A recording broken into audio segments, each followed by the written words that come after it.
What's up, Clemson? Welcome to another episode of The Extra Point. We're coming off a crazy week of both college and NFL football, and we're opening this episode with an extra point favorite, the hashtag game. Each member of the panel is going to be given, or the entire panel is going to be given something that happened in sports this week, and they are going to have to develop a hashtag based on what happened. We're going to start with Matthew, and the first topic is the Seahawks and Cardinals tie. Give me a hashtag for that one.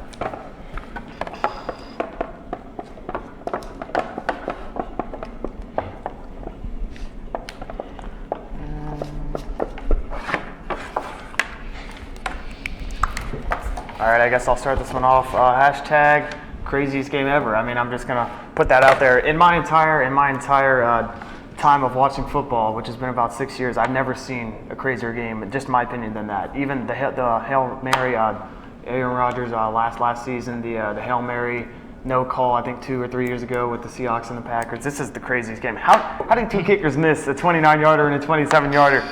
I don't understand. Craziest game ever. Yeah, that's certainly the first 6-6 tie I've ever seen. Exactly. Yeah. You know what? Since we're talking about kickers, I'm calling them out. Hashtag Cantazar, no.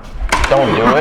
Talking trash about Catman? I am. I'm talking trash about Catman. You missed a 24-yard field goal. Come on. As an NFL kicker, you know that this is the pressure time. When it comes down, like when 3 seconds left, you're supposed to make the kick. You're an NFL kicker. You step up and you make the kick, and you don't miss a chip shot. They both miss. I'm calling out Hauschka, too. He missed like a 28-yard field goal. You're supposed to make these kicks. Cantazar, no.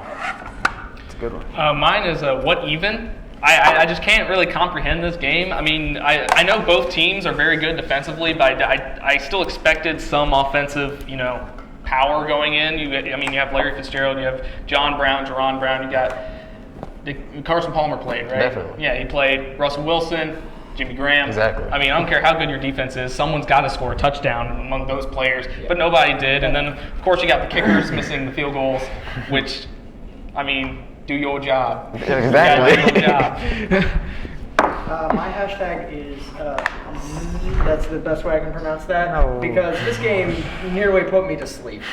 I'm an offensive type of guy. I get watching like two great defenses is really good, but at the same time, I'm an offensive guy. I want to see touchdowns. You listed all those great offensive weapons on both teams. Right. Somebody's got to score. I'm with you there. And I expected that game to be, they have good defense, but I still expected it to be like a kind of a slugfest because they also have good offenses. They're two quality teams, and I don't expect a 6-6 tie. And I almost fell asleep. If I wasn't, if it wasn't, a weekend night on a college campus, I probably would have fell asleep.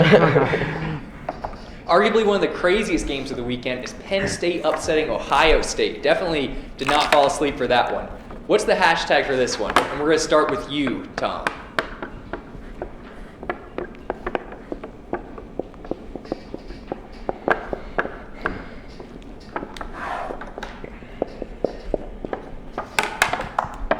My hashtag is goodbye Buckeyes, because that loss pretty much puts them out of the playoff contention unless they beat Michigan. Unless they beat Michigan, yeah. And I don't know that they can do that. That game's gonna be really good, but this game pretty much almost easily knocks them out. Even if Michigan loses, if they say Michigan loses to Sparty this weekend, that's a much better loss than a loss to Penn State. Well, if they lose to Sparty, then there would probably be other people besides Michigan and Ohio State that get in. See, there I disagree with you. Penn State's actually pretty solid this year. They're definitely solid. They're ranked they're actually ranked now. Yeah, they should around 25. They beat Ohio State. They're 24 right now. Yeah. So Michigan State, usually a solid program. They're not very good this year, but Penn State's actually been showing some promise, and I'm happy for James Franklin and all that. But I don't think losing to Michigan State would be better than losing to Penn State. But meanwhile, mine is beware the whiteout. Penn State, every single year, they have a home game where everyone whites out. Everyone wears white, and it's amazing. It's a spectacle to see. It's one of the best games to watch. Definitely. Even if you don't care about Penn State at all, you got to watch the whiteout game because the atmosphere is just amazing. And last time they had a whiteout game against Ohio State, they went into overtime, and that was the year Ohio State won the national championship. So Ohio State's clearly scared of the whiteout. Definitely.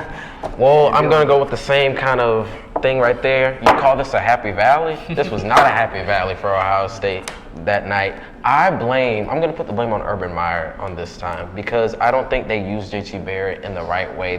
They put all the pressure on him and they decided to let him run the ball and pass the ball and make all the decisions. They didn't even try to get the running game going, and he faltered. He showed that he's not a Heisman candidate as I thought he was, but he's not. When the pressure was on him, when he had to step up and get a drive, he didn't do it. And special teams was bad from Ohio State, really bad. That was the biggest issue for them. Definitely. Game. That's actually what my thing is. Mine is hashtag special teams matter. They do.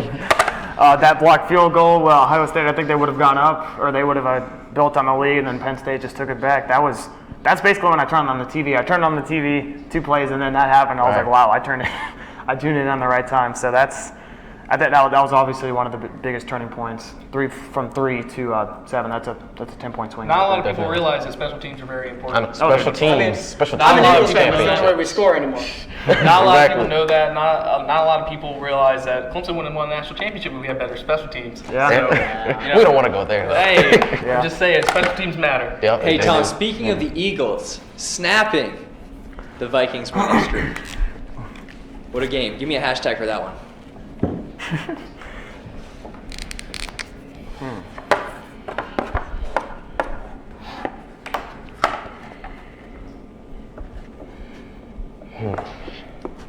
I guess I'm the Eagles fan. I guess I'll go first. Hashtag sloppy.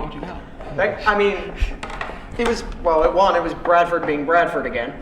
But that game wasn't necessarily good for the Eagles either. Wentz had 2 picks in the first quarter. It wasn't necessarily a great game for either team. It was a sloppy game. That's the only way I could really put it. The Eagles showed up on offense for the first time in the last 3 weeks or so, which was a good, promising sign. But it was the Eagles' defense stepping up again that really won this game. The Vikings didn't really necessarily play their offense played horribly, but that's because they had Bradford, and he actually played like Bradford for once. But their defense didn't play that bad at all, really. Their defense played pretty well. They're still the Vikings defense. Going into that game, the Vikings and Eagles had the first and second fewest points against. So I expected a low-scoring game, but that game was sloppy. Mine is hashtag random, and this is more about my preseason thoughts. So, preseason, I didn't expect the Eagles to be good. I didn't expect Carson Wentz to be as doing as well as he is. And then the Vikings, I definitely didn't expect them to be undefeated. Oh, no. So, I mean, after Teddy Bridgewater went down, after Peterson went down, exactly. I was like, there's no way they'll even reach 5 wins. Right. But defense matters. But yeah, I'm just saying it's kind of random. Even going up to this game, if you would have told me that the Eagles would have beat the Vikings, I would be like, no, that's not happening. Right. What are you talking about? So I'm gonna say, calm down, Minnesota fans. It's only one game. It's only one game. You lost this game and you didn't play well. I'm gonna give all the credit to the Eagles. They actually did play awesome. The defense shined, and they made Sam Bradford look like Sam Bradford. He did not look like an MVP candidate. Did not go very well. Exactly. He did not look like an MVP candidate, as I still think he is. But it's only one game for the Vikings. I think they're gonna bounce back. The Eagles, they have a nice shot in the NFC East. With that division, there's so many good teams. It's one of the best divisions now. They're all going to beat up on each other. To be awful, and now everyone in that division has a winning record after last year. Exactly. So. I think the winning record might be 10-6 for that division, since they're going to all have to play each other twice. Yeah. But it's going to be a good race. The Eagles and the Vikings are probably going to be in the playoffs. I got hashtag O-line matters. I got another one because. I mean, where was the Vikings O-line? I know they've been injured. Matt Khalil's on IR. Yeah. I know a few other O-linemen are out, and I don't think they didn't face very good defense or relatively good defenses before, but they faced the Eagles, who have one of the best defenses, one of the best pass rushing attacks in the entire league, and it showed. Bradford got hit a whole bunch. I'm surprised he made it out. I'm surprised he made it out of the game healthy. And if they don't improve the O-line, and they keep playing, I'm surprised on every game that he makes it out of the game healthy. I know if they don't improve their O-line, even though it's only one game, but. I mean, it showed a pattern. The O-line's been tattered, but with injuries. So, I mean, they need to upgrade it, or they might not have Sam Bradford anymore. It's estimated that Jim Harbaugh, Michigan's head coach, is making $9 million a year. That's more than Nick Saban, making him the highest paid coach in college football right now. What do you guys think about his salary? Is he worth it? And give me a hashtag for it. I'm gonna start out first. Okay. I thought I was going to go with more money, more problems, but I'm not going to do that because everybody says that. And I'm not going to say it's Hollywood. I'm going to say it's Michigan Moneyland. Welcome to Michigan Moneyland. Jim Harbaugh, he's a good coach. I believe he deserves this. Like, what he's doing at Michigan, it's reminding me of what Nick Saban is doing to Alabama. And we all see how Alabama is, how they're a powerhouse, how they cannot be stopped. I think Jim Harbaugh, if he stays there and he gets the same recruits every year, he gets the same 5-star players, he's going to start to build a program almost as good as Alabama, if not even better. All right, guys, I got a hashtag drink your milk. If you don't know, Jim Harbaugh is a huge fan of milk. That is. He says drink your milk all the time to his football players, and he deserves it. He deserves his money. I mean, I feel like he might be a little overpaid still because, I mean, he's getting paid way more than Nick Saban. Definitely. Yeah. But, still, he deserves it. How much is way more? I don't. Nick Saban's got like $6 million. He's getting like 9.6, I think. Yeah. Wow. Like, it's a lot more than Nick Saban. Yeah. It's insane. That's weird. I thought they were about even, but No. Yeah. But like you said, Michigan's got the money. They got the Jordan money now since they got the Jordan brand, which still doesn't make sense to me, but whatever. Whatever. But Move on. Harbaugh, great coach. He was a great coach at Stanford. He was a great coach at San Diego State. Yeah. San Diego State. and the 49ers. Yeah, and then great coach of the 49ers. He's just a great football coach. It doesn't matter what level he's at. Yep. So, I mean, he deserves the money. I went with hashtag time to shine because, I mean, you're going, like, it's going well this season, so now it's the time to shine. You've got the team. He's clearly, like, he's a very good coach. He definitely deserves the money, and they very well could go to the playoffs, win the national championship, but now you've got the money to back. Now, like, they're paying you for a reason. Right. It's your time. You got to go get that championship that Michigan has been seeking for a while. And he's got to bring it. They've got, they sell out that place, and that place is, they sell out the big house. It's huge. 100,000, Yeah, over 100,000. Over 100,000. Because And stadium- you've got to make those fans happy now. Definitely. Because those are the people that are paying that salary. I got hashtag 49ers did him wrong. About 2-3 years ago, he was with the 49ers, and him and the owner had a little discrepancy. Ultimately, he left and went to Michigan. We all know this. And now the 49ers, they had Tom Sula, and now they have Chip Kelly. So how's that going for you, 49ers? Not very good. well. You should have kept Jim Harbaugh. So 49ers did him wrong. 129 to 100.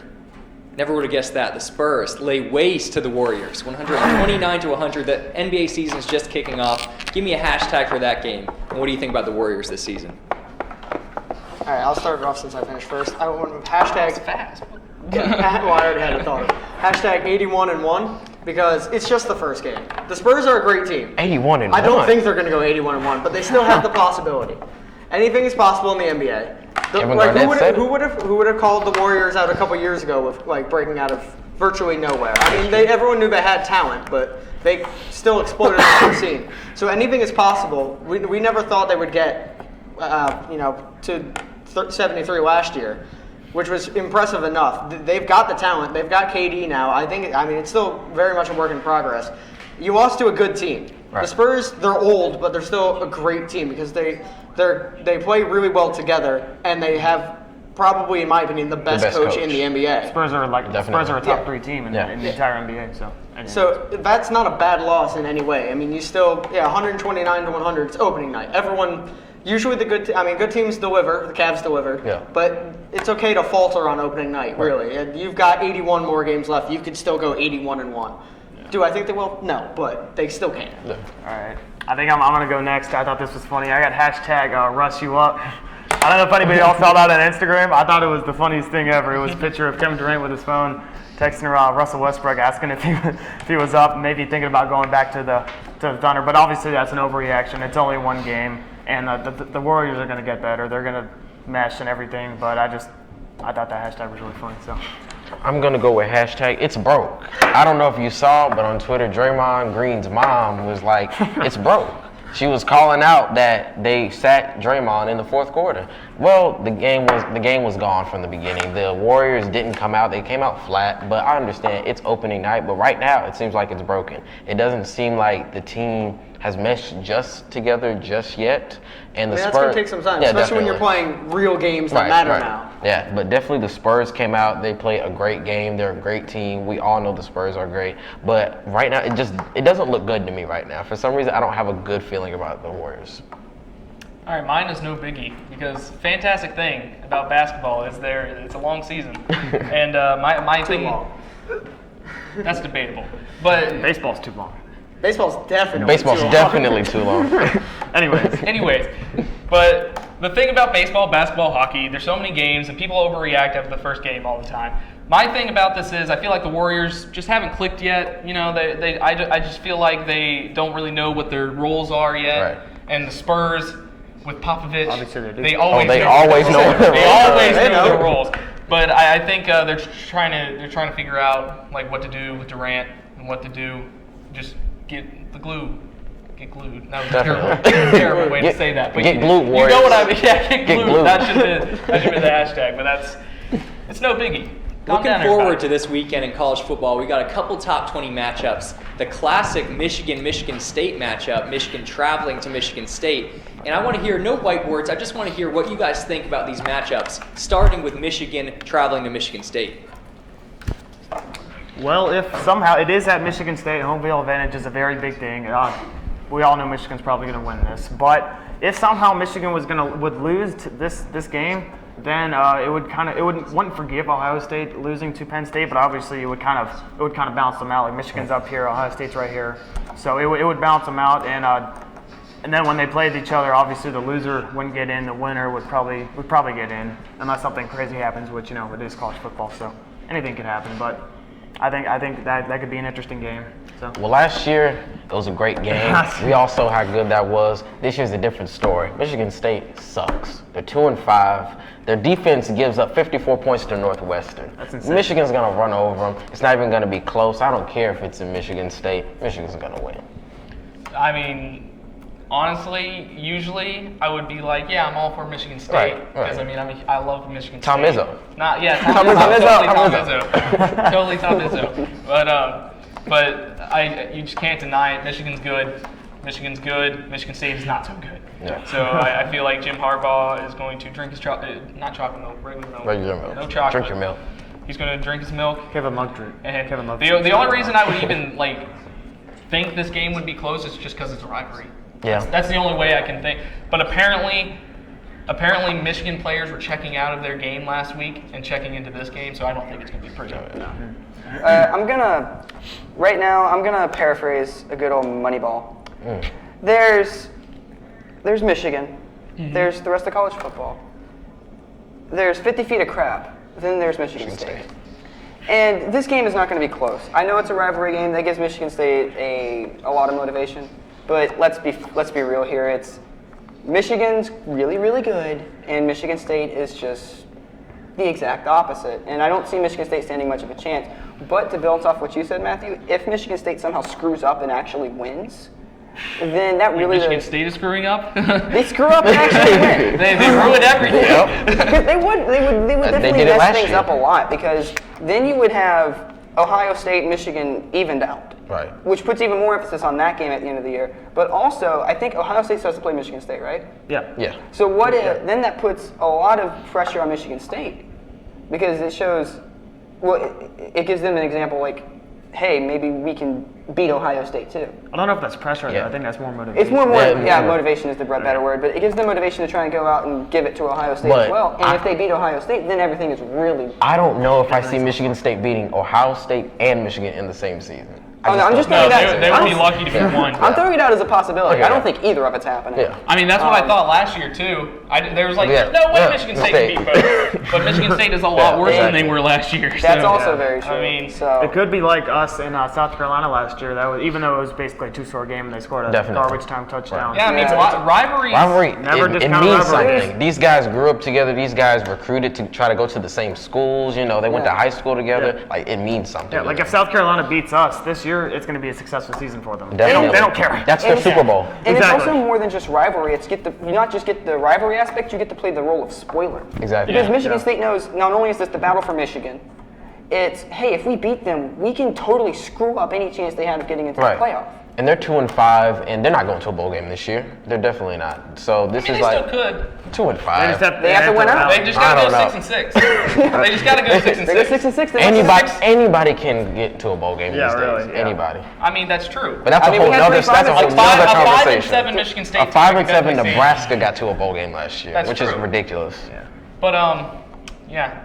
Another huge matchup this weekend. Washington going on the road and taking their, I'd say, really first test at Utah, number 17 Utah. So is there going to be, some craziness on the road, or is Washington going to stay in that playoff hunt? Utah's going to win. I'm going to put it out there right now. Every team that goes to Utah gets screwed up somehow. Yep. In the past, it's at Utah. It's a hostile crowd. And I liked what you said before. It's if they're night games, nobody knows what goes on. It just, obviously it's going to be close, but I think I'm picking the upset. I think Utah's going to win this. To Wyatt's face, I'm still disagreeing with Wyatt. I'm still not going with Washington. I'm going with Utah. Hey. Troy Williams, the quarterback, he actually transferred from Washington after the 2014 season. So this is a little homecoming little thing for him. They're coming into Utah, and Joe Williams, their running back for Utah, had 332 yards against UCLA. I know it's a UCLA defense, but UCLA. that's crazy. That never happened. So I like Utah. I'm going to go with Washington on this after a full half season of not believing That's in why them. he left you hanging. A full half season of not believing in Washington. Now I'm believe coming in them. around, and I have a feeling. I have a feeling they're going to make me wrong. Just because I cheer for them out. But Utah's a tough place to play. Utah's a tough team to play. They're always tough, no matter who they play. They always give people's fit. I remember a couple years ago, Oregon came in there in the top 10, and Utah wiped the floor with them. That was an insane game. I never thought that would ever happen to Oregon in my lifetime. Now look where they are. Yeah, still scarred from that game. Look where they are now. But Utah, that's a scary place. It is. It's a scary place. It's a scary team. I don't think I got the Huskies winning, but it's going to be close. It's going to be really close. I'm going to bring up some points I brought up last week, and that is Washington's been laying waste to the teams they play. Sure. And like I said, their closest win was 10 points against Arizona, which is still a 2-possession margin. This one will probably wind up being their closest game. It may not be 10 points, it might be 7, 3, whatever. It'll be their closest game. I think it'll be -10. There we go. It'll be their closest game. But they've proven themselves in, quote, big games this year that wind out after the fact they turned out to not be as big as we initially thought they were, but they had to play Oregon. That was supposed to be a big game. Oregon wasn't that good. Well, but it's still at the beginning of the year, it's a border war. Yeah. It's still this border war thing. I mean, that's still a rivalry. And they demolished. They broke an 11-game losing streak to Oregon. Yeah, they demolished them. And then Stanford, which was supposed to be one of the games of the year, exactly. And they wound up demolishing them. Now, after the fact, we've noticed that Stanford isn't that good, but they still beat them in what was, at the time, a really big game. And now here we are, college game day. It's going to be another big game. I think Jake Browning steps up again, delivers an incredible performance. The Huskies go out there, and in their first true test of the season, they deliver a big victory that winds up being their biggest victory of the year, because then they go on and lose in the first game of the playoff. Of course. Are you telling me Utah is going to fall off a cliff after this game? That never happened. You know what? Is that what you're telling me right now? The way it's been going, they might. Nebraska just knocked out Purdue last week, 27-14. Still looking for that marquee win of the season.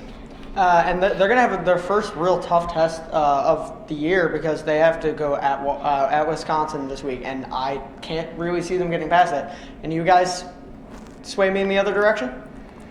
I agree with you, Tom. Wisconsin beats Nebraska and ends their chance at going undefeated, because Nebraska hasn't played anyone good yet. Exactly. Probably the best team they've played is Oregon, and Oregon is garbage. Trash. And playing crappy teams, you're an undefeated team in a Power 5 conference. You're playing crappy teams. You should be beating these crappy teams by big margins. But their wins against these bad teams are very close. They're very close wins. You shouldn't be squeaking out close wins against really, really bad teams like this and say, oh, we're going to go to the playoffs. No. Now, Wisconsin, yes, they have 2 losses. But those losses were against Michigan and Ohio State. Best 2-loss team. I feel like they could still get into the playoff, honestly. If enough things happen, I wouldn't go that. Okay, I wouldn't go that far. No, Wisconsin getting in is going to imply on the entirety of the Big Ten imploding upon itself, and then the rest of college football also imploding on itself. And they've beaten good teams.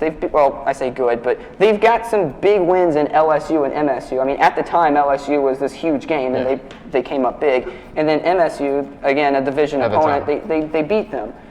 At the time, a big win. So I think Wisconsin, they build off of the momentum that they've been building up in this season. They've got a lot to play for. You know, they get into maybe a New Year's Six. Okay. Not the playoff, but maybe a New Year's Six or a notch right under. Maybe Rose Bowl. Yeah, something like that. So they're playing for that, and it's to play the role of spoiler for this Nebraska team that is way overrated. Yeah, Nebraska's not good. They beat. I don't care if you're number 7. You're playing teams like Fresno State, and you're playing teams like Wyoming. And you're getting excited because you're winning these games. Those games mean nothing. This is the only game that matters now, and I think they're gonna lose. Wisconsin is way better. They're just physically a better team, and it's at home for Wisconsin. Yeah, and Nebraska has never had to face a test like this before. I like Wisconsin.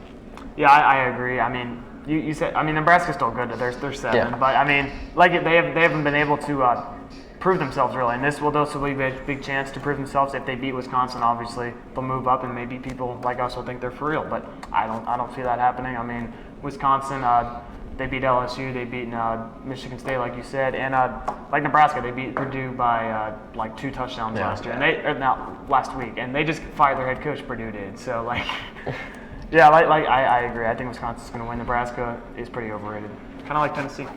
All right, clean sweep. Wisconsin, Badgers. Go Badgers. I mean, you guys already said everything. What else really, can we honestly. say? I mean, Nebraska hasn't played anybody. They haven't been impressive in who they played. And Wisconsin's the best 2-loss team in the country. Exactly. Yeah. And Ole Miss is the best 4-loss team. No, I'm just kidding. They are good 4-loss. I mean, if we wanted to go that far But out. yeah, Wisconsin, this is probably going to be bad, too. Yeah. I feel like this is going to be so? bad. Yeah. Like, I feel like Nebraska is going to get a rude awakening, and they're going to drop to, like, 20 after this game. Wisconsin wins by 17, I'm calling it. I wouldn't go. I'd go I think higher. Wisconsin 17. wins by 7. Close. Guys, it's Florida State week. Since 2008, the winner of Clemson versus Florida State has gone on to the ACC championship. And, this week in practice, Dabo Swinney has been blasting the Knowles fight song just to get them ready for that loud environment in Tallahassee. Number 3 going up against number 12. Who do you guys think is going to win this game? Will Clemson get out alive? All right, I'm going to start this off because I'm going to start this off with a quick little joke. All right. Tell me a joke, John. So, of all of Clemson's rivals, we have a trophy. NC State, it's a textile bowl. We have a trophy. South Carolina, we got the Palmetto Bowl trophy. And then Boston College, we have a random leather helmet. Yeah. We're technically a rival of Florida State. Very. We also have a trophy with Florida State. Does anybody know what it is? It's called the Article? ACC Championship. Ah. But this like year it's Article. actually different because Louisville blew out Florida State, and then That's an understatement. So now it doesn't even matter if Clemson loses. Well, it does matter in the Yeah. long run, but in the ACC, this game does not really matter that much to Clemson. Of course, they're still going to come out and hopefully play better than they did against NC State. I also have a theory that I think Clemson just doesn't want to play noon games. Exactly. They just Exactly. suck. But I feel like 8 o'clock in Doak Campbell, Tallahassee, it's going to be exciting. These games are always exciting. Very rarely that these games are not. So Florida State's going to come in there. They're going to be playing, steal from Wyatt, spoiler. They're going to be playing spoiler against Clemson because Florida State at number 12, they still have somewhat of a chance. New Year's Six Very, bowl, they maybe. have a very small chance at making playoffs. What do they have 2 losses or 3? 2. 2. Miami and have 2. or no, not Miami. It's Louisville and and UNC. Doesn't matter. Clemson's gonna win. That's all I got to say. FSU isn't that good this year. They're a overrated number 12. They lost to UNC. They barely beat Wake Forest. and which Wake Forest really isn't that good. Don't be fooled by their record. They barely beat Miami, and they got throttled by Louisville. Barely beating Miami isn't a shame. It's shameful though. Miami's pretty decent. By the way, my prediction was right. Miami always does awful after the Florida State game. I just want to throw that out there. But I like Clemson. We know what Clemson's gonna do. We know Clemson scares us at 12 o'clock games, and they like to scare us. But they're a big game team. They're gonna show out. I like Clemson. Yeah, I think this really. Oh, sorry. By about like 10 points. 10 points. This actually, this pick kind of depended on Wayne Gallman's status. He's gonna play. He's gonna play. But if he hadn't have played, this would be a lot tougher choice for me. I might have even gone with Florida State. Which is because in the NC State game without Gallman, our run game was exactly. It was terrible. But now we have Gallman back. Assuming he's pretty close to 100%, I think we'll win tough road test by a touchdown. I like it. Yeah, Clemson, like you said, they're a big game team. They've proven it this season and even last season, coming up big. Against Notre Dame, UNC, coming basically this close to winning the national championship. And this year against Louisville, they come up big when it matters. Right. Even against NC State, when we looked atrocious in certain parts of the game, at the end when it mattered, they came up big. And that's what Clemson does. And I think this will probably be a really close game because of the rivalry, because it's in the hostile environment, But I think we just overall are a much better team. And like you said, Gallman, he's going to be back. He might not be 100%, but having him back in the running game is going to be huge. And I think Watson will definitely take control of the game. Definitely. Where Gallman might not be able to be 100%, is say he's like 70%. Then Watson could fill that other 30% easily. And then we're going to have Austin Bryant back on our defense, which just makes our already incredible defense even that much better. And I think the big thing is going to be turnovers. That's one of the biggest issues for Clemson this season. I think this game they can solve the turnover issue, limit the turnovers, and with a big smash mouth defense, maybe force some of their own. I think this will be close, but not as close as NC State. Yeah. Two teams that no one's really talking about right now, Baylor and West Virginia. Both are unbeaten. What do you think about, the scenario of Clemson, one-loss Clemson versus, undefeated Baylor, who's, eventually has to play West Virginia? How do you think the committee sees that? ACC champion like Clemson, they still make it in, do you think? I think Clemson would be in, or Clemson or Louisville. Mm-hmm. But whoever the ACC champion is will be in over them, because it's hard to argue against a one-loss conference champion who plays in a championship game. As much as I have no problem with Big 12 not having a championship game, I think it's more impressive because you got to play every single team. But I know the committee doesn't. Mm-hmm. The committee prefers, you actually play a game. It's more impressive to you lift that trophy at the end of a game than just to be like, okay, well, we've beat everybody else now. I guess we have the trophy. What about a scenario where Alabama loses in the SEC championship, and then you've got an undefeated West Virginia hanging in at like number 5, and then you've got the one-loss Louisville? Makes it really hard. So that's something we're really going to have to pay attention to, and it's going to be a tough choice, like it always is, for the committee to choose those 4. It's always a tough choice, especially when you get into things like big teams losing in the conference championship game. It's like, where do you go from there? Do you put in this small team that won this well, not necessarily a small team, but a 3 or 4 loss team that won a conference championship? Not necessarily. Like, their track record hasn't been there all year, but then again, if they go by somebody like Bama, it becomes impressive. It's like, do you put them in because they won the championship, or do you just put in the loser? But then, can you really put in the loser? It becomes tough. It makes the scenarios really touchy, and no matter what, someone's always angry. Yeah. No matter what, somebody's angry. Very true. Switching gears in the MLB, the second game in the World Series is going on right now. Cubs lost the first one. What do you guys think about the series right now, and who's going to take it? All right, I'll start this out real quick. I like it. So Cleveland really impressed me in that first game. They won 6-0. Yeah, that's Corey big. Kluber had one of the best postseason games a pitcher can ever have, with 9 strikeouts, 6 innings pitched. I feel like he could have pitched more, but 9 strikeouts. You don't want to overwork him in the first game. That's true, because it's already been announced that he's pitching game 4 on short rest. So I feel like the Indians probably got this now. I know it's only one game, and I know they're currently losing in game 2. 2-0. 2-0. We got the game right over there. No, we're completely focused on this show. But and here's the game summary. The Indians, I feel like they still got it. They got the pitching. One issue you do have though is Kipnis is out with a sprained ankle for celebrating. for celebrating. Yeah, that's a huge blow for them, and I think that's something that'll hurt.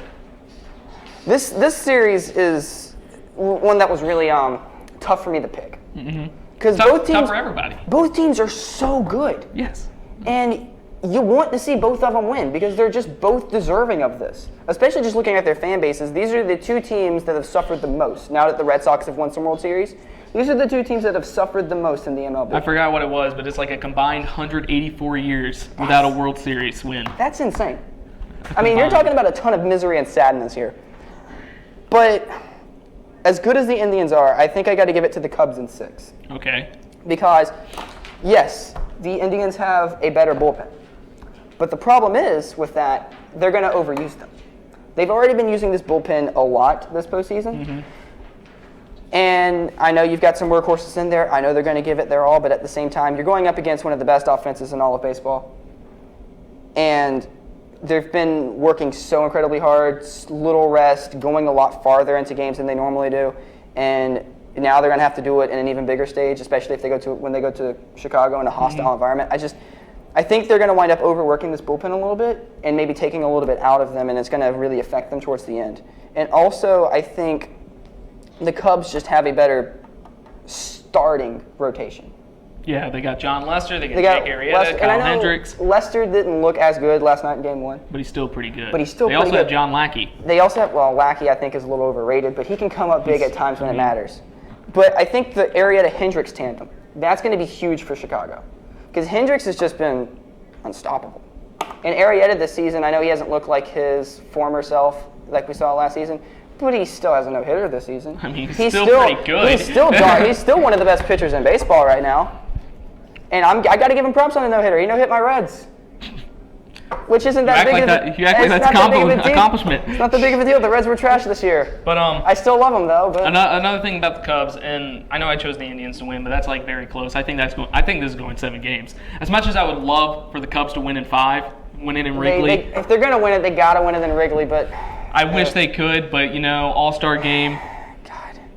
Which, to be fair, the whole Cubs team was on that All-Star team that lost. But anyway, that reminds me. Anyway, so the Cubs, they still got their best pitchers. They got Jake Arrieta pitching right now, and they got Kyle Hendricks in Game 3. Yes. And Game 4 is probably going to be Lackey. Probably. It's either Lackey or they're going to do Lester again. I doubt they do Lester again at this point right now. They probably would save Lester for maybe Game 5. And also my favorite news that happened yesterday before Game 1. Kyle Schwarber. The man who tore his ACL at the beginning of the year, he is back. He is DHing/pinch hitting. He's DHing for when they're at Cleveland, and he's probably going to pinch hit when they're at Chicago. This man hit a double in his second at bat. You can't do that. Yeah, that's not a thing. You can't play. You can't like just not play for an entire season and then just come back and it's just like, oh, one of the best pitchers in baseball. Double. It doesn't matter.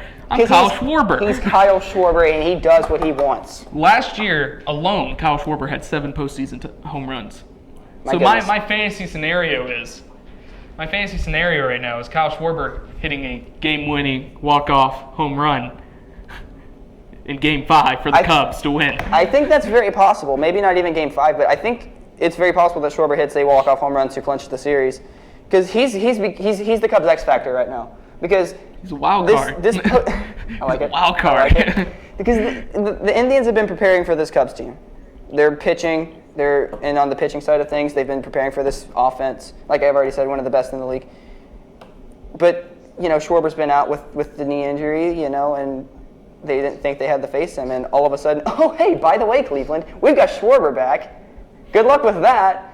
I think that just adds to the already incredible offense they have. Guys like Jorge Soler, Javier Baez, Miguel Montero coming up big with that walk-off, that grand slam. Yeah. Not walk-off, but game-winning grand slam. They got it. David Ross, the old fella, still going strong. And then they've got Brizzo, Anthony Rizzo and Chris Bryant. Oh, I was very confused by that. I thought you were naming a player. I was like, nope. I don't think there's a player named Brizzo. That's their couple name, Brizzo. But I just think the Cubs have a better offense. Better starting pitching, and I think they hit a surgence when they go home and hit Wrigley. Oh, Wrigley's going to be. I think that crowd electrifies them. He picks them up, and they just don't look back from there. I can't wait. It's going to be a great game. Oh, it's going to be incredible. Let's go 7, guys. Okay, switching on. We're going to switch a little bit from MLB to a little bit NBA with Tom and I here. Can't wait. Can't wait. Okay, so I'll ask the question. Who do you think is going to be in the championship? Who do you think is going to win? As boring of a pick as it is, and I hate how boring it is, I can't look past a rematch from last year with Warriors. I think, yeah, they lost to the Spurs, but as I said earlier in the show, I don't think it's that big of a deal. You can still go 81-1. They won't, but I still think they'll probably win. Probably win like 65. They'll probably win the Western Conference. If not, San Antonio will. They'll be second. And I can't look past them getting to the finals. The East is a bit more open, but at the same time, I mean, The Open? What? No, Well, the West is going to beat each other up, and the yeah. East is basically the Yeah. Cavs, the Celtics, and the Raptors. well, we don't know what the Knicks looked bad last night, but Knicks. again, if Don't they, give me the if, Knicks. if they my they goodness. gel, which is unlikely because you have very big egos on that team. You have big egos, you got injuries too. Yeah, if they manage to stay healthy and gel, they could make some noise in the playoffs. I don't think they're going to really do anything. I still think the Cavs are going to come out as much as I'd probably prefer they didn't. But as much, I think the Cavs are still going to come out.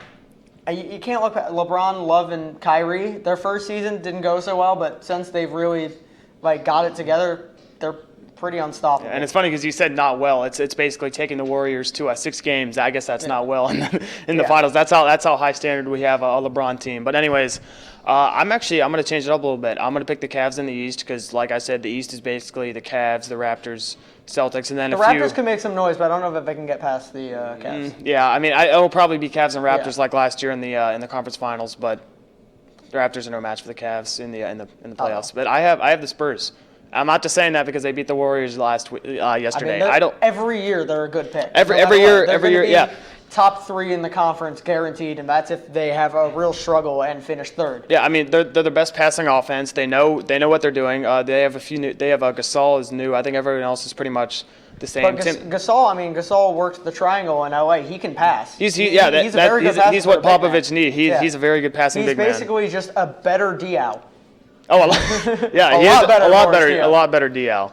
But I'm picking the Spurs. I mean, the Warriors. Yeah, we know they got KD, but that didn't make them a better defensive team. That didn't make them a better rebounding team. They have Zaza Pachulia and David West, but they lost Bogut, and everybody used to give Bogut us crap, which sometimes was granted, but. Yeah. He would get injured some, but when he was healthy, he was their best. Yeah. He was their best passing big man. He was their best. They wouldn't have gone as far as they did without Bogey. You got to have in the NBA. You got to have a strong big man. No. You got to have a big man locking down the paint and grabbing those boards for you. Exactly. As good as Draymond is, he's not a center. He's not a center. No. And you need that center. Yeah, even they can play small ball sometimes, but it's not going to work. Eventually, teams like the Spurs are going to adjust to it. So, I'm picking the Spurs and. Do you have them beating the Cavs in the final? No. Who wins that final? Oh yeah, Cavs? right. I have the Cavs winning. I have LeBron having a repeat in Cleveland. I think it goes 7, and I have the Warriors in 7. Because it's going to be just as competitive as last year, except instead of being streaky, I think it's going to go back and forth, and eventually I think the Warriors are going to take it. They'll probably have the home court advantage. They probably will, but everyone kind of forgets since LeBron and KD don't play each other a lot. I mean. LeBron's pretty much KD's kryptonite. He has a terrible. I don't know what the record is again, the head-to-head record, but he has a terrible record. They got killed in the finals in 2012, I think, the Heat and the Thunder, and he just. I don't know if that'll be much of a factor, but it could be a mental thing. Well, the interesting thing about that though is you can put KD is big enough that he could guard power forwards, so you could. Conceivably put Draymond on LeBron, and he would probably lock him down a little bit better than KD would. And then he probably wouldn't be in KD's head as much either, because I think that's part of it is, you haven't beaten this guy forever. You put that doubt in your head. So I think Steve Kerr is intelligent enough to make that game plan change. So I think they could very well make that switch, and that could be crucial for them in the finals. Okay, yeah, that could definitely happen. All right, I guess the second thing is who do you think's gonna win MVP? I honestly, I would say probably Klay Thompson. Not your go-to. Klay Thompson. Not your go-to pick. What? Because everyone focuses on Steph Curry. So now he wins MVPs. He's a great player. He's fantastic. Easily one of the top 3 probably in the league, behind KD and LeBron. But everyone's going to focus on KD and Steph. That's going to leave Thompson open all the time. And even when they rotate to Thompson, he's just going to rack up assists. So what do you think he's going to average, like 30? I don't think he's going to average 30. There's no way. But I think he's going to be so consistent for them. And when they have to rest people, Thompson's still probably going to play. Because if they decide to rest people, they're going to rest Curry and Durant. So just leaving more game time for Thompson. Well, I picked LeBron.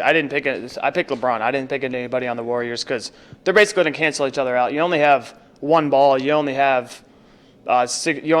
Why did I say 60? You only have 48 minutes. There's only so much. I say there's only so much scoring you can do, but the Warriors are probably going to average like 120 points a game. But even so, I mean, Curry and Durant are going to cancel each other out. Klay Thompson is not even in the top 10 of MVPs. I have LeBron. Hey, did anybody see Steph Curry coming? When he first broke out onto the scene, you never know when somebody could have an MVP type year. That's true. I mean, I don't know. I have LeBron or Kawhi. It's kind of a toss-up. Kawhi is a great pick too, especially since now he's going to be the he's the man. He's the main guy now. He's the man. All right. That's all for us this episode of The Extra Point. Make sure you guys tune in every Wednesday at 8:30. Go Tigers.